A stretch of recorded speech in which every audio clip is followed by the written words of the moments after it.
Essa conversa de hoje, o título, né, Quero Fazer Arquitetura, entendam esse verbo, o fazer, não apenas como produzir arquitetura. Quando a gente normalmente conversa, teu filho passou na universidade e tal, o que que ele faz? Ele faz arquitetura. Então, fazer também é no sentido de cursar.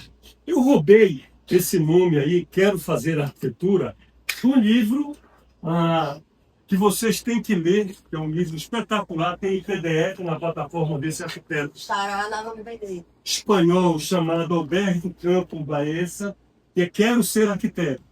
Ele fala também com aqueles pretendentes a seguir a carreira de arquiteto. É muito legal. Então, eu meio que me apropriei um pouco desse livro, do título do livro, para batizar essa conversa que a gente vai ter hoje, que, como a Bibi disse, eu gostaria que fosse de fato uma conversa, não uma palestra.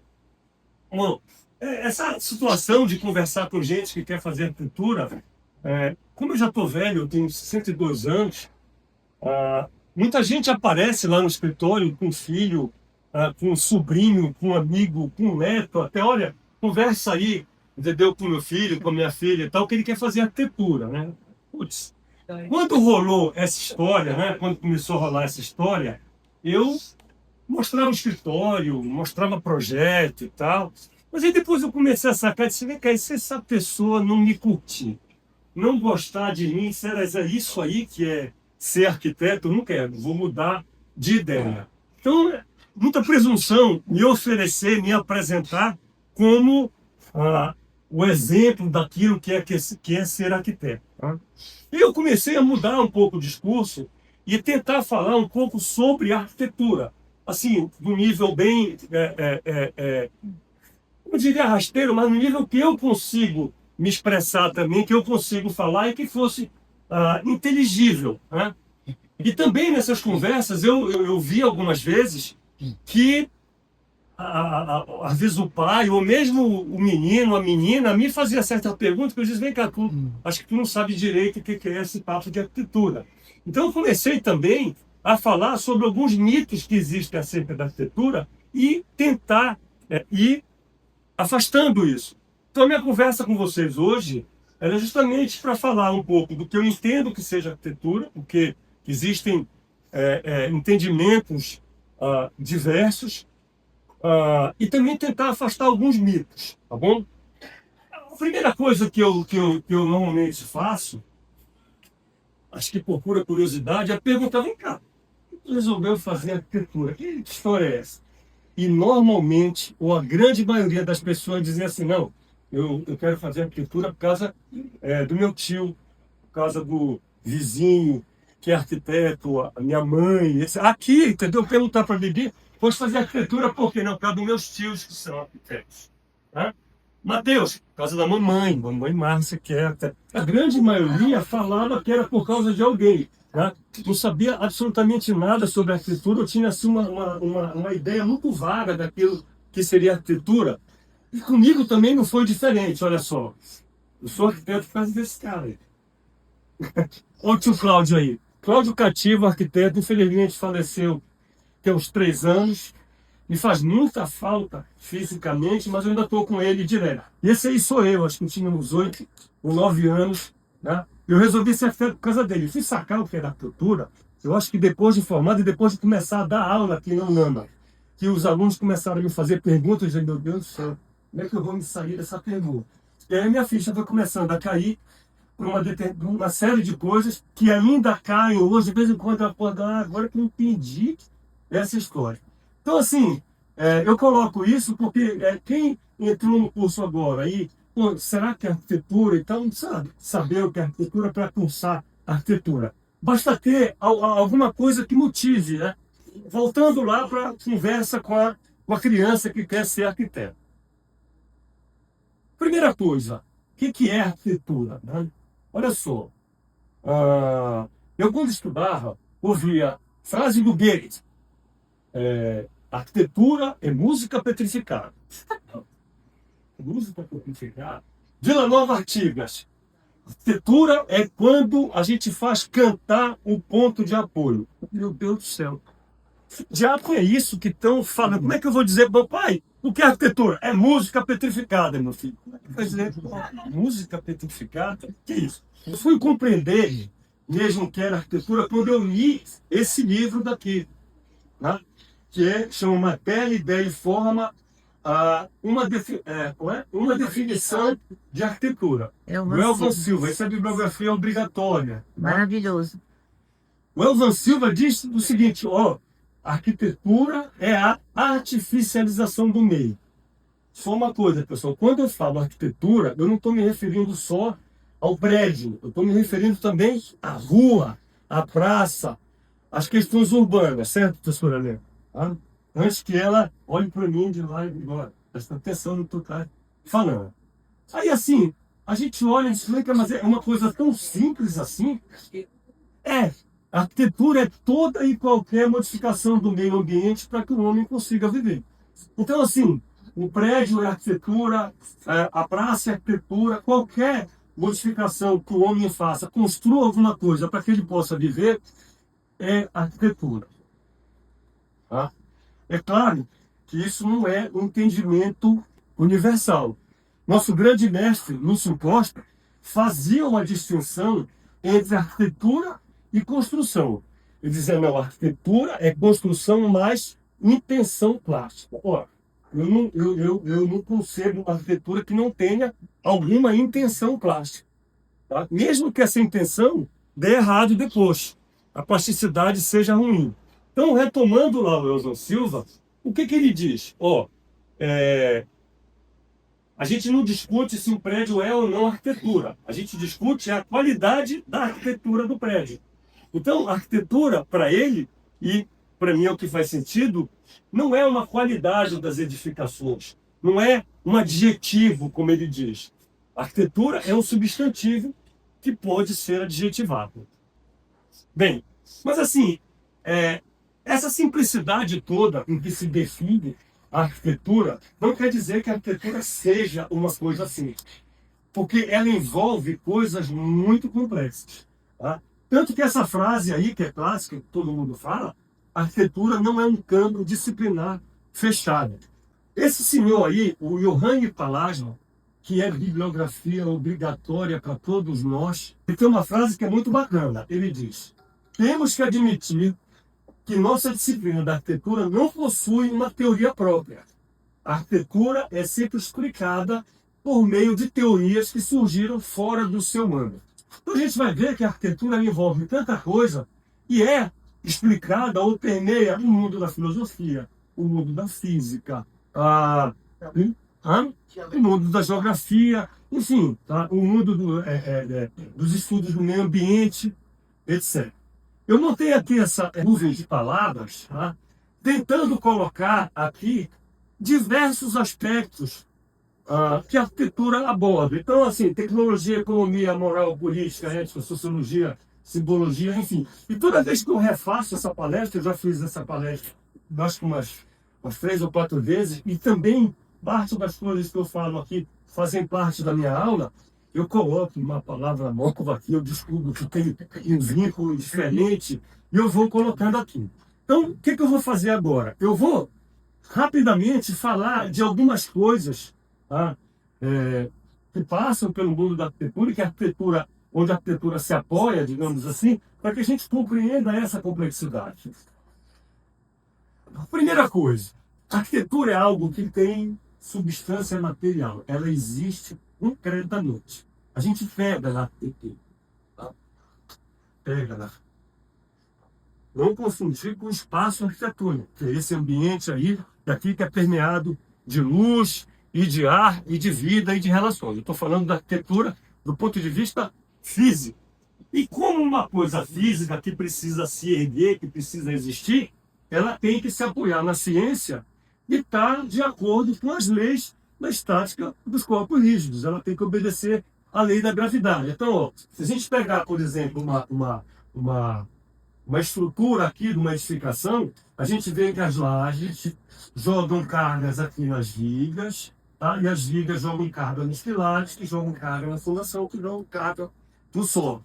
Ou seja, a condição única Eu digo a condição mais importante da arquitetura existir é conseguir se materializar no mundo, no meio. Tá?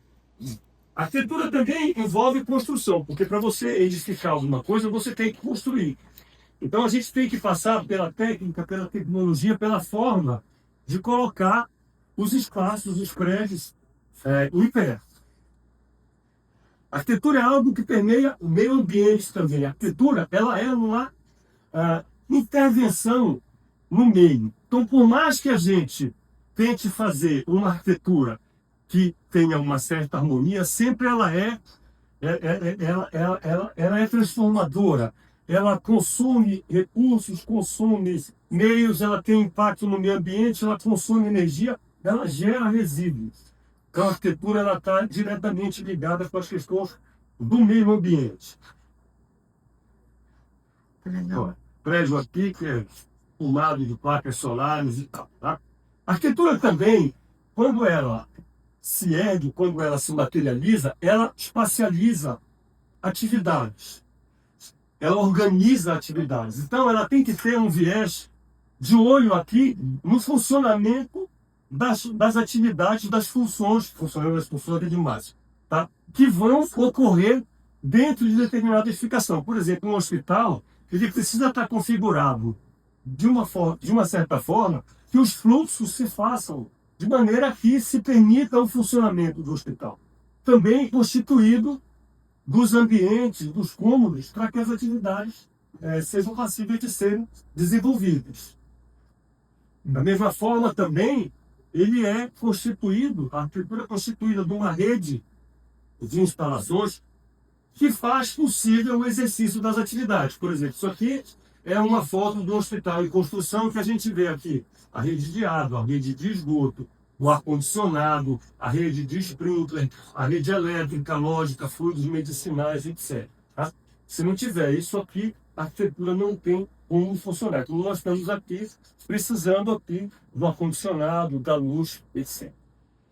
Questão da legislação, o vínculo que a arquitetura tem com questões legais. Tá? A gente não constrói tudo aquilo que bem entende. Precisa ter uma certa disciplina para que uma construção não usurpe o direito de outra ou da população de maneira geral. Eu peguei essa fotografia aqui de Nova York porque ela é muito emblemática. A gente vê aqui os prédios escalonados, né? Ó, prédio escalonado, prédio escalonado, prédio escalonado. Isso tem duas razões. A primeira é física.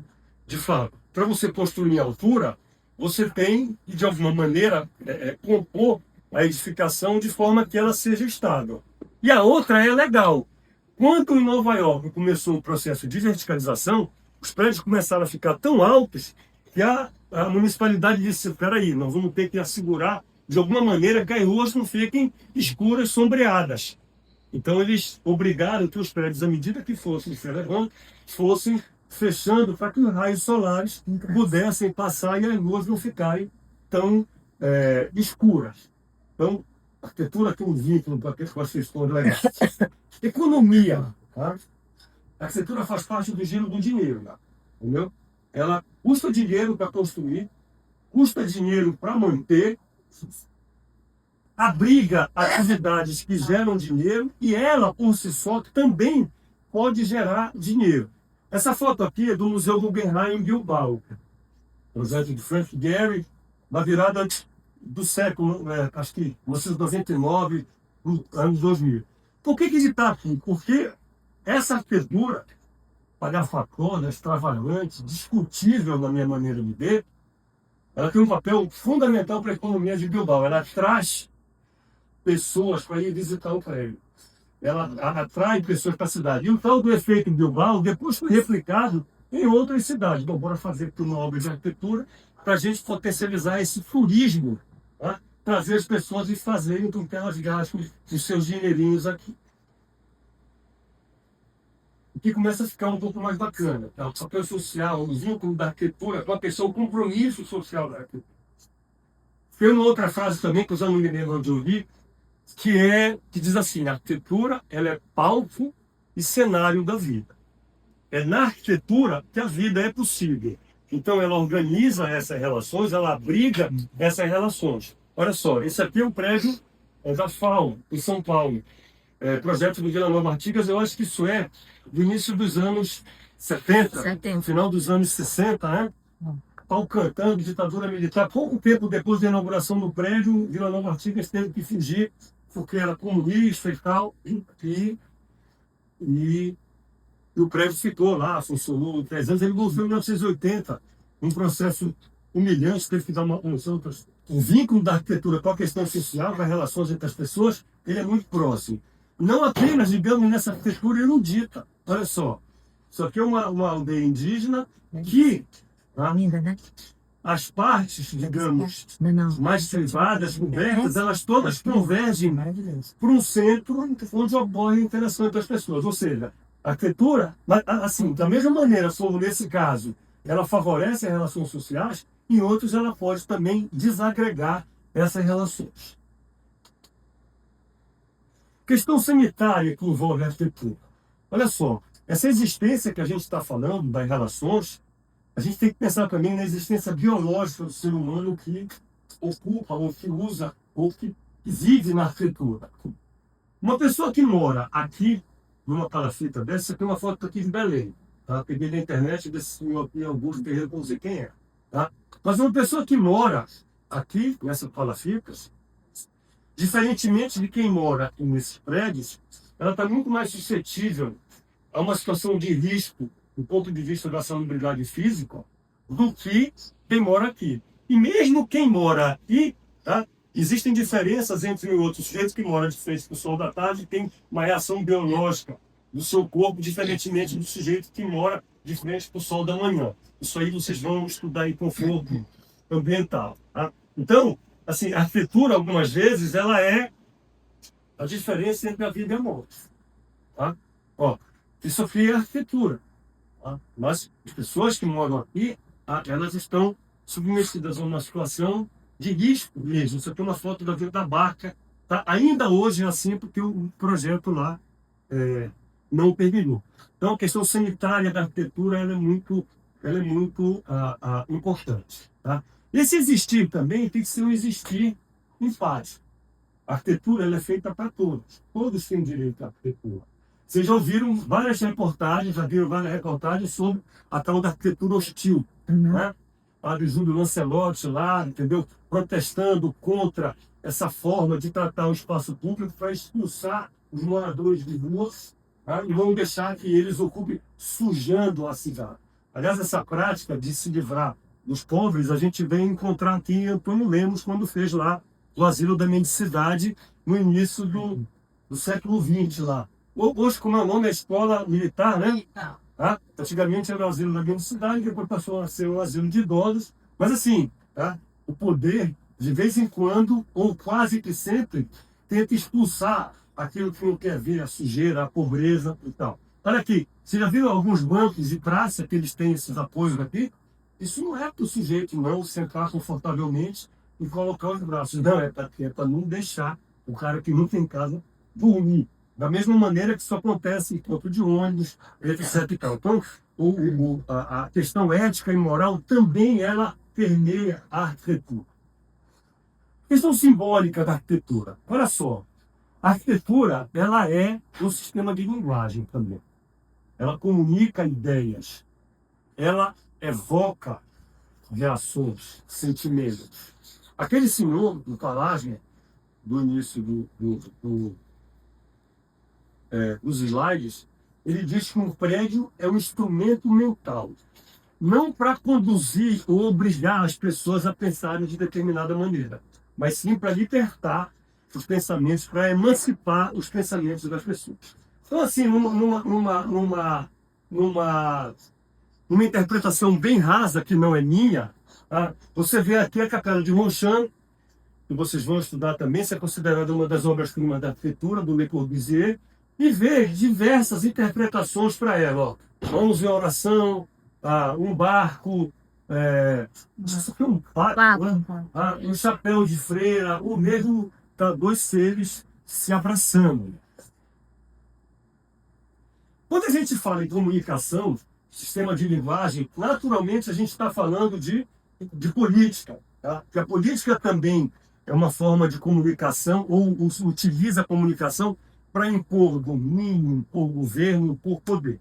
Isso aqui, pessoal, é uma foto de uma maquete da cidade, acho que não me lembro como é o nome, Germânia, talvez o nome, projetada pelo Albert Speer, que era arquiteto do Hitler. Tá? Então, isso aqui seria a sede urbana do Reich. Por que ela está aqui? Por causa deste prédio aqui, dessa cúpula que foi projetada. Essa cúpula, tá? Ela tem, ou teria, 250 metros de diâmetro com quase 300 metros de altura. 300 metros de altura é 2 vezes o tamanho, a altura da pirâmide de Keops, que é a pirâmide mais alta da de Keops, que é em Quirinhos. Tá? E caberiam aqui, 150 mil pessoas. Isso não foi feito de maneira nenhuma para acolher o maior número de pessoas possível. Ó, venham todos que cabem todos. Na verdade, um prédio desse tamanho é para humilhar o ser humano, para ele se colocar de um tamanho tão ínfimo diante daquele poder todo. Então, esse prédio gigantesco é uma manifestação política de poder. Olha só, Getúlio Vargas também, anos 30, 1935, 37, por aí. Tá? Estado Novo, qual era a ideia do Getúlio Vargas? Progresso, futuro, industrialização, o Brasil deixar de ser aquele país agrário e tal. Então, o projeto do Ministério da Educação e Saúde do Rio de Janeiro, dessa época, tá? Era feito para expressar esse negócio. Acho que vocês vão estudar a história desse prédio. Esse prédio é assim, teve um concurso, ganhou um cara chamado Arquimedes Memorial, o mesmo que projetou aqui aquela sede dos Correios na Presidente Vargas, tá? Só que quando ele ganhou esse concurso, os caras olharam para o prédio e falaram, mas isso aqui não representa a modernidade, o futuro, o progresso que a gente quer. E aí deram uma rasteira no Arquimedes Memorial, chamaram o Lúcio Costa, que chamou o Corbusier para ser consultor, e montaram uma equipe e propuseram esse prédio, que ele é atemporal, olha só. A gente vê um carro do lado, o carro é novinho como um prédio. Mas a gente olha assim, o que esse carro antigo está fazendo diante de um prédio tão atual, né? E aí trabalharam Oscar Niemeyer, Afonso Eduardo Ride, Jorge Moreira, Carlos Leão e Hernani Vasconcelos. Esqueci o nome desses caras que compuseram essa equipe. Niemeyer estava começando e tal. Mas assim, olha só, quem fazia política por intermédio da arquitetura, a igreja. O discurso era bacana, né? Deus é grande, a casa de Deus tem que ser grande também. Mas, na verdade, essa ostentar toda essa riqueza também era uma manifestação de poder da igreja. A igreja dizia, ó, tá vendo só? Olha aqui como eu tenho dinheiro para colocar esse negócio em pé. Então, vocês me respeitem e façam pelo teu mão. Era também o uso da arquitetura, uso político da arquitetura. Esse outro prédio, mas assim, olha, pessoal, eu estou falando aqui para vocês, tentando separar esses aspectos, mas eles todos se misturam. Tá? Eu estou colocando aqui separado, tal, a economia, o social e tal, mas isso tudo ele está misturado junto. Essa igreja aqui é a Santa Maria del Fiore, em Florença. Essa cúpula gigantesca aqui foi projetada e construída também por Filippo Brunelleschi. Século XV, bem no meio do Renascimento e tal. Tinha um discurso, inicialmente, até ambiental. Ó, nós vamos fazer essa cúpula utilizando uma tecnologia diferente daquilo que se tem feito até hoje. As cúpulas eram feitas por escoramento de madeira. Eles pegavam, devastavam lá a parte de uma floresta, armavam um paliteiro, armava a cúpula, quando estivesse pronta a cúpula, tirava. E isso aqui foi feito sem escoramento. Utilizando uma técnica, ele fez lá uma casca dupla e foi tecendo tijolo por tijolo, utilizando aqui espinha de peixe e compuseram lá agora. Assim, será que a ideia de fazer isso, ele estava preocupado com as árvores? Absolutamente não. Tá? Esse passo tecnológico na arquitetura foi feito também por poder. Porque existia uma disputa na época do Renascimento, onde era o centro intelectual do mundo. E quando o Brunelleschi vai em Florença e faz um trambolho desse aqui, utilizando uma técnica que ninguém, uma tecnologia que ninguém sabia, ele dizia, ó, o centro intelectual é aqui em Florença, a gente sabe mais do que vocês, então nos respeitem. tá? Também um traço de poder. Isso. Tá? Ó, isso aqui é entre as cúpulas, tá? Uhum. Entre as caixas externa e interna. Tá? E olha aqui a técnica de ir tecendo, tá? Armando um espinha de peixe. Não tem como não vincular arquitetura à arte. Muito embora a arquitetura não seja arte. Tá? Se é polêmico, eu vou voltar a essa questão daqui a pouco. A arquitetura, ela veicula mensagens artísticas. Ela acomoda obras de arte, ela é suporte para obras de arte. Portanto, ela tem sim um vínculo com a arte. Eu vou voltar a essa questão mais adiante. Tá? E aqui a gente chega ao último aspecto desse que eu separei, a questão estética da arquitetura. A mamãe às vezes chegava, meu filho, você viu que a arquitetura é maravilhosa em tal lugar, um prédio super bonito. Ela julgava lá a arquitetura, ou as pessoas normais não, as pessoas, digamos, fora do mundo da arquitetura. Então as pessoas têm um certo julgamento de que a questão estética ela é preponderante na arquitetura. Eu acho que é, mas não é só ela. Tá? O que é estética, né? Ó, só tem um outro exemplo daquilo que eu acho bonito. A estética, pessoal, é a ciência que estuda a essência da beleza. A palavra estética vem de estesia. Quando a gente vai para o dentista, a gente toma uma anestesia. Para quê? Para a gente perder a sensibilidade. Então, estética está ligado com aquilo que é percebido pelos sentidos. O belo é percebido pelos sentidos. E o belo, desde a antiguidade, ele é um problema filosófico. Por que ele é um problema filosófico? Porque, por intermédio do belo, se procurava atingir a perfeição, se procurava o ideal, compreender a harmonia do mundo, chegar ao sublime divino, procurar, inclusive, um sentido para a vida. Então, se a gente pegar da história da filosofia mundial, a gente vai ver que desde lá, dos pré-socráticos, os filósofos têm ou procuram um entendimento que é o belo. Olha só, o Pitágoras, que é o mais antigo que eu peguei, ele diz que a beleza é uma relação de proporções. A beleza é um número. Tá? Sócrates dizia que o belo era o útil. Platão, que o belo era o bem. Aristóteles, preocupado com a aparência das coisas, já era um pouco pitagórico. Dizia, não. A beleza ela reside na harmonia e na proporção. Santo Agostinho, a beleza é a expressão da verdade. São Tomás de Aquino botou tudo no mesmo pacote. Colocou, não. O belo é algo divino que representa o bem, a verdade, proporção e integridade.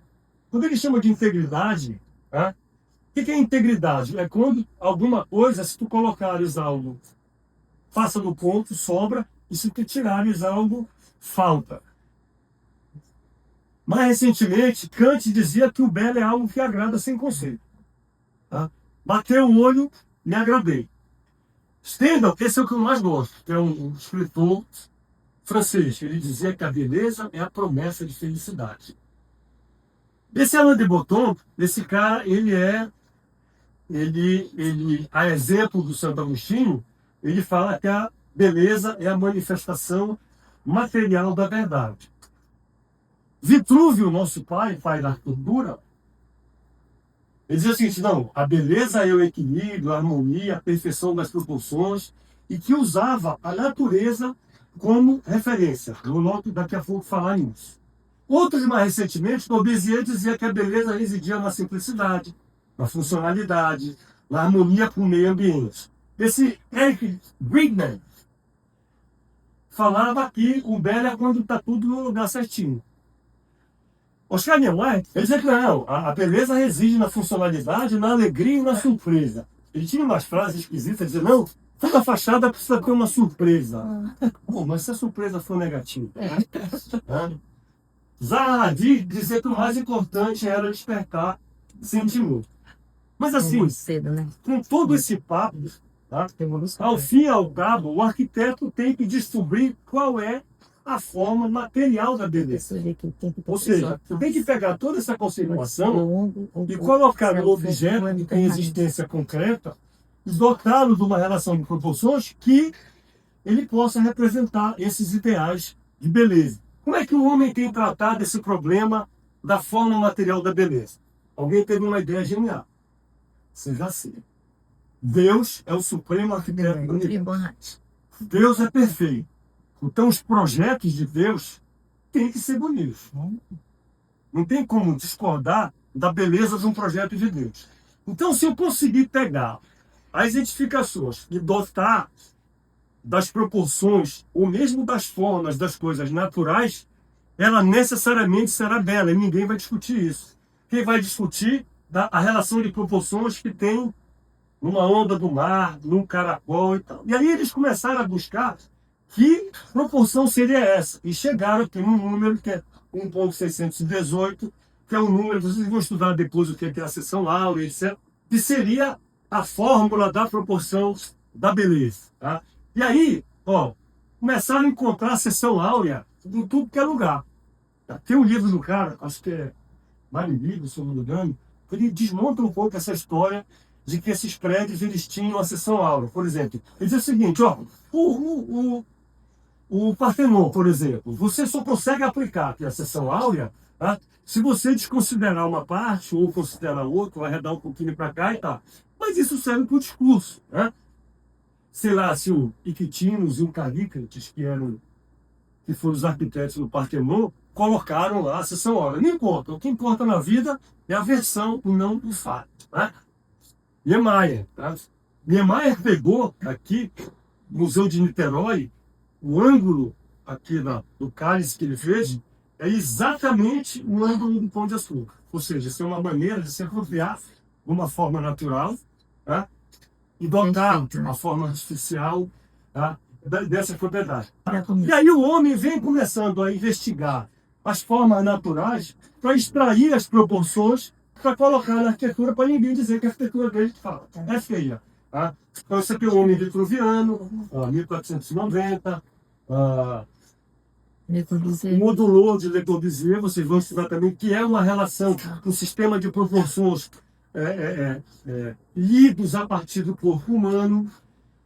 Mas, enfim, tá? Eu estou me encaminhando já aqui para o final para a gente conversar, se vocês assim quiserem. Tá? O Paulo Mendes da Rocha, ele tem uma frase que é muito correta, muito lapidar. Ele diz que a arquitetura não é feita para ser vista, é feita para ser vivida. Tá? E o Merleau-Ponty, filósofo, ele explica isso. Ele diz que a arquitetura ela fala para todos os sentidos ao mesmo tempo. Ou seja, a arquitetura ela não é apreendida apenas por estímulos visuais. A arquitetura não é apenas uma experiência retiniana. Todos os nossos sentidos percebem a arquitetura ao mesmo tempo. E aí isso relativiza um pouco a questão estética, tá? Mas também nos mostra que, será que eu estou sentindo isso que eu estou sentindo agora? Porque eu percebo a beleza? Será que eu estou me sentindo mal nesse ambiente porque ele é feio? Coisas para a gente pensar. Parte final aqui da nossa conversa. Como eu falei para vocês lá atrás, às vezes as pessoas me faziam perguntas, eu falei, cara, nunca leu nada sobre arquitetura, né? Mitos com relação à arquitetura. Primeiro, existe uma predisposição genética para a arquitetura. Ou seja, tu nasceu para ser arquiteto e tu não. Tem esse papo. Todo mundo aprende a ser arquiteto. A maneira como vai exercer vai depender de uma série de coisas na vida, tá? Não confundam com a meritocracia. A meritocracia é um discurso inventado pelas elites para acusar quem menos tem de não ter nada, de não se esforçar o suficiente, mas isso é uma outra discussão. Ou seja, não tem esse papo não de, será que eu vou outra coisa? Esqueçam isso. Segundo, suficiência do instinto.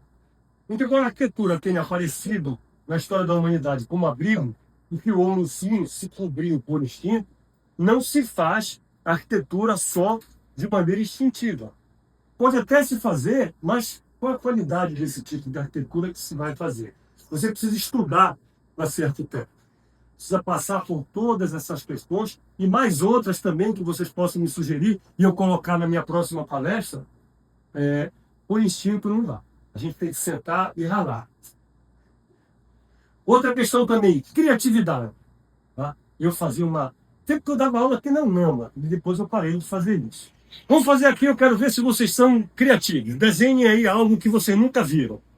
Aí o aluno começava a dizer, não, você já viu em tal lugar, né? Tu aí, não, isso aqui é... Aí o cara diz, ué, como assim eu vou... Então é o seguinte, a criatividade é a capacidade treinada que a gente tem de juntar coisas aparentemente que não se juntam. Ou seja, a criatividade, a gente treina também a criatividade, a gente alimenta a criatividade. Então, a arquitetura passa por isso, passa, mas é preciso alimentar essa coisa que vai nos fazer criativos. A caracterização da arquitetura como arte. A coisa que eu mais odeio é quando alguém chega e diz assim, você é um artista. Por que eu odeio isso? Né? E depois eu vou dizer por que os arquitetos adoram isso. Eu tenho um livro do Brian Lawson chamado Como Arquitetos e Designers Pensam. Ele diz que a diferença do arquiteto para o artista é o seguinte. O artista resolve o problema dele com a arte. O arquiteto resolve o problema dos outros. Ou seja, a arquitetura não tem a autonomia que a arte tem. Quando alguém chama o arquiteto de artista, diz o seguinte, ei, esse projeto que tu fizeste vai satisfazer a ti. Entendeu? Isso é uma coisa que empobrece. Paulo Andrade, nosso amigo, que Deus o tenha, ficava mordido quando dizia arquitetura. Rapaz, arquitetura é muito mais que arte. Ninguém está proibido de, como arquiteto, dentista, médico, não sei, ser artista. Mas o produto em si, muito embora a arquitetura veicule mensagens artísticas, não é arte.